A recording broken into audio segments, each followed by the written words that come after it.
So philosophy, the destiny of philosophy is, as it were, decided in the first sentence.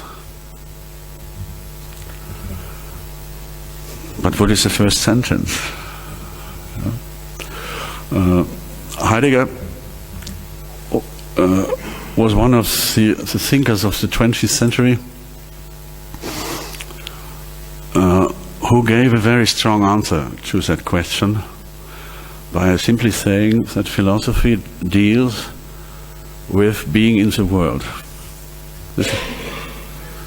I think this is one of the strongest first sentences that have ever appeared in the history of thinking. In spite of the fact that at first sight it sounds banal, but it is not a banality. Far from being so, it is a revolutionary sentence, and you will understand the revolutionary content of this sentence when you compare this with the first sentence of classical metaphysics. Classical metaphysics defend the thesis that it deals with the world as such, and that the philosopher assumes the standpoint of the world against himself. Classical philosophy is an exercise in an eccentric positionality. This is a term coined by Helmut Plessner in the 20th of the 20th century. By eccentric positionality, he described the capacity human beings have to place themselves, as it were, next to themselves, to occupy the place of the other, and look onto themselves as if they were not themselves, but the other. So there is, as Plessner says, a kind of constitutive eccentricity to human beings. Being oneself also always means already to have the capacity to assume an eccentric position and look onto yourself back from the position of the other. And that is exactly what classical metaphysics does in its own way. Classical metaphysics expresses the wish or the decision to defend the standpoint of the world against the individual. The classical sublime philosophy consists in the idea that against being we are always wrong, and against the cosmos we are always wrong. The cosmos is in order, but we disturb the order of the cosmos, and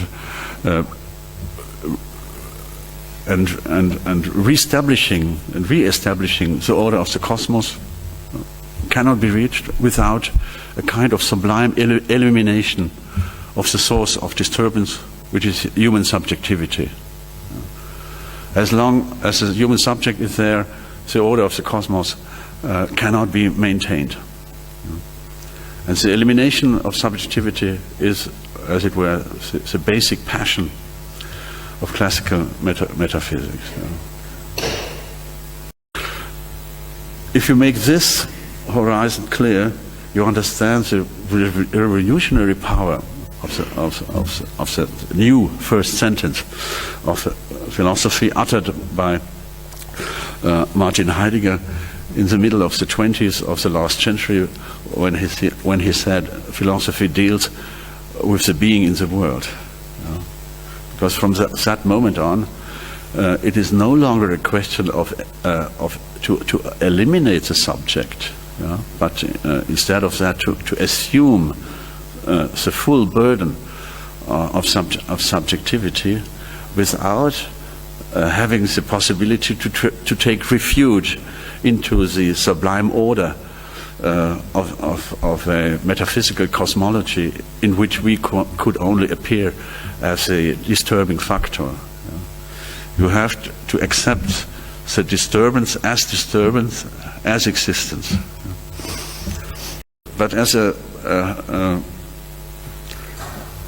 good Heideggerian, I understood that the first sentence of philosophy that deals with being in the world implies a decision that has not been made clear neither by Heidegger himself nor by his disciples. It implies a decision of if the predicament of existing, of being there, of this implies poverty or richness.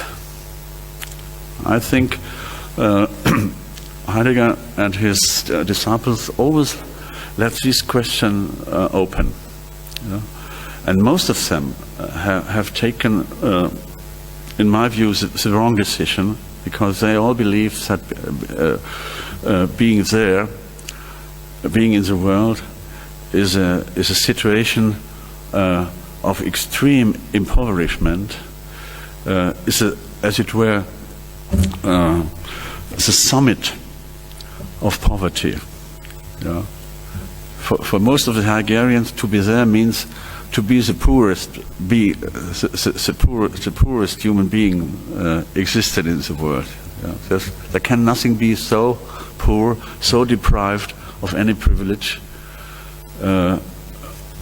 so spoiled, so naked as you are, if you understand that you exist. And here my Indian experience disturbed the sublime peace of post-Heideggerian pessimism. I came back from India with the feeling that it is our duty, philosophical duty, to develop a new hermeneutics of riches. That to be in the world is to be a shareholder of an unalienable treasure. And that's the true name of being is treasure. To be in the world is to share a treasure.